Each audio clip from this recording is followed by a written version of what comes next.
अस्सलाम वालेकुम, कैसे हैं आप सब? उम्मीद है खैरियत से होंगे। मैं हूं आपका टीचर समीउल्लाह। आप लोग देख रहे हैं चैनल फिजिक्स विद समीउल्लाह।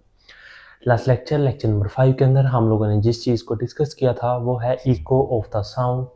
आज हम लोगों ने लेक्चर नंबर 6 के अंदर जिस चीज़ को डिस्कस करना है वो है हमारे पास speed of the sound. Topic number 11.4 को हम लोगों ने डिस्कस करना है। लेक्चर की तरफ जाने से पहले अगर आप लोगों ने चैनल को सब्सक्राइब नहीं किया तो चैनल को सब्सक्राइब कर दें, बेल आइकन को प्रेस कर दें और वीडियो को लाइक क्लास में कर दें। चलें लेक्चर की तरफ चलते हैं।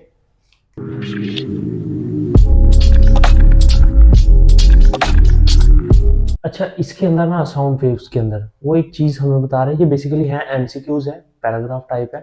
आप लोगों ने इसको लाजमी रीड भी करना है, ठीक है। मैं उसके अंदर से आप लोगों को जो चीज़ें हैं वो बताना स्टार्ट करता हूँ। सबसे पहले हमें कहता है जी साउंड वेव्स जो हैं वो हमारे पास किसी भी मीडियम से पास आउट करती हैं तब जब उसके अंदर पार्टिकल्स वाइब्रेट कर रहे हों। सपोज डैट, अब मैं आप लोगों को एक मिसाल देता हूँ। जैसा कि हम लोग कहें कि एक सॉलिड है, उसके अंदर से साउंड ट्रैवल कर रहा है, एक लिक्विड है उसके अंदर से साउंड ट्रैवल कर रहा है, और गैसेज हैं उसके अंदर भी तो मॉलिक्यूल्स वाइब्रेट कर रहे होते हैं, चाहे वो फासले के ऊपर होते हैं लेकिन वाइब्रेट तो कर रहे होते हैं। तो इन सारी चीज़ों के अंदर से क्या करता है, साउंड पास करता है। साउंड किसके अंदर से पास नहीं करता? साउंड वैक्यूम के अंदर से पास नहीं करता है। वैक्यूम वो चीज़ होती है जिसके अंदर कोई भी पार्टिकल ना हो, कोई भी कॉन्टामिनेशन यानी कि कोई भी उसके अंदर चीज़ जो है वो ना पाई जाती हो, यानी कि मॉलिक्यूल हो सकता है, कोई ऐसा डर्ट हो सकती है, कोई एयर पार्टिकल हो सकता है, वो कुछ भी ना हो, आप उसको स्पेस एक खला समझ लें।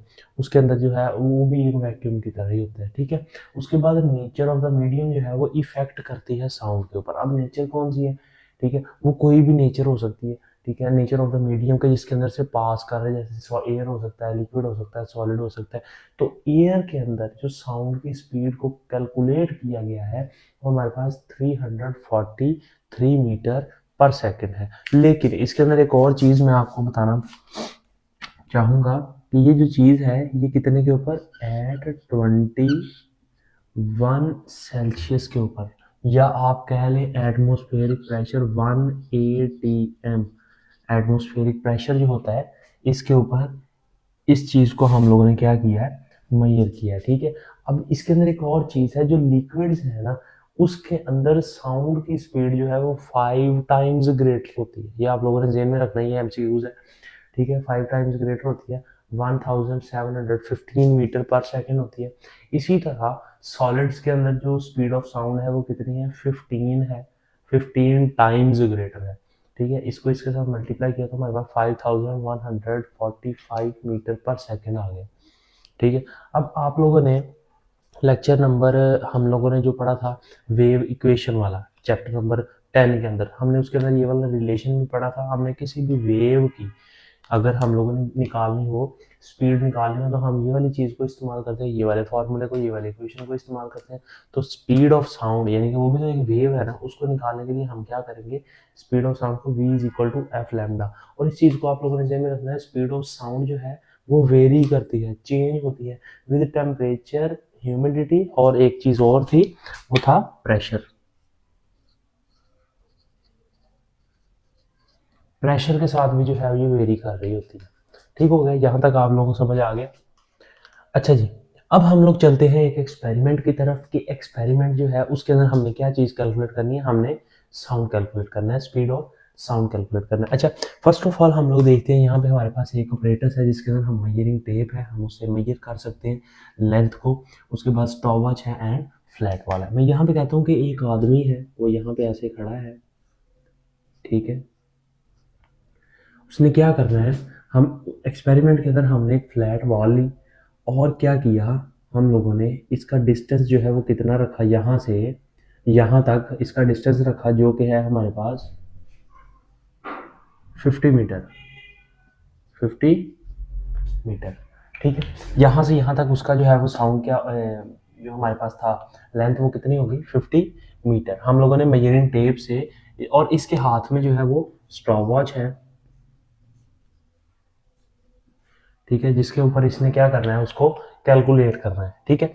यहाँ तक आप लोगों को समझ आ गई। अब हमने क्या करना है, यहाँ से वो कहता है कि अगर वो क्लैप करेगा, वो क्लैप करेगा तो जो साउंड है वो यहाँ से ट्रैवल करके यहाँ पे और उसके बाद यहाँ पे वापस आएगा। यहाँ से यहाँ तक जो ट्रैवल किया साउंड, ठीक है, वो कितना डिस्टेंस हो गया, एक जाने का और एक आने का, यानी कि इसका जो डिस्टेंस हो गया वो कितना हो गया, 100 मीटर। ठीक हो गया, यानी कि एक बार वो इस तरह गया, एक बार वो गया और एक बार वापस आ गया। अब एक बार जाना और एक बार वापस आना है, उसके अंदर हमारे पास डिस्टेंस हो गया 100। अब वो कहते हैं कि स्टॉप वॉच जो है आप उसको 10 टाइम्स क्लैप करें। जब आप 10 टाइम्स उसको क्लैप करेंगे तो आप लोग क्या करेंगे, अब उसको ज्यादा बार भी कर सकते हैं लेकिन उसने सिर्फ 10 टाइम्स ही लिखा है आप लोगों की बुक में, तो आप 10 टाइम्स ही देख लें।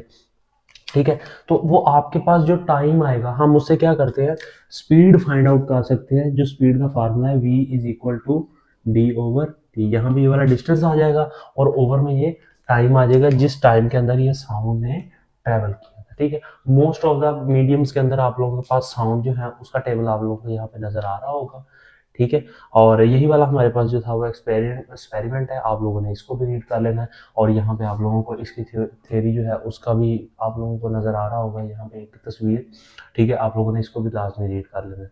ठीक है, और यही वाला हमारे पास एक छोटा सा एक्सपेरिमेंट था और वो आप लोगों ने कुछ मीडियम है उनके अंदर जो साउंड है उसकी स्पीड उसको आप लोगों ने लाजमी याद रखना है, वो MCQs के तौर पर पूछा जा सकता है। अच्छा जी, आज का लेक्चर यहाँ तक ही था। उम्मीद है आप लोगों को समझ आया होगा 11.4 टॉपिक स्पीड ऑफ साउंड। और नेक्स्ट लेक्चर जो है वो हमारा होने वाला है नॉइज पोल्यूशन के ऊपर, लेक्चर नंबर 5 11.5 टॉपिक जो है। ठीक है, और लेक्चर एंड करने से पहले अगर आप लोगों ने चैनल को सब्सक्राइब नहीं किया तो चैनल को सब्सक्राइब कर दें, बेल आइकन को प्रेस कर दें और वीडियो को लाजमी लाइक कर दें। अपना बहुत सारा ख्याल रखिएगा।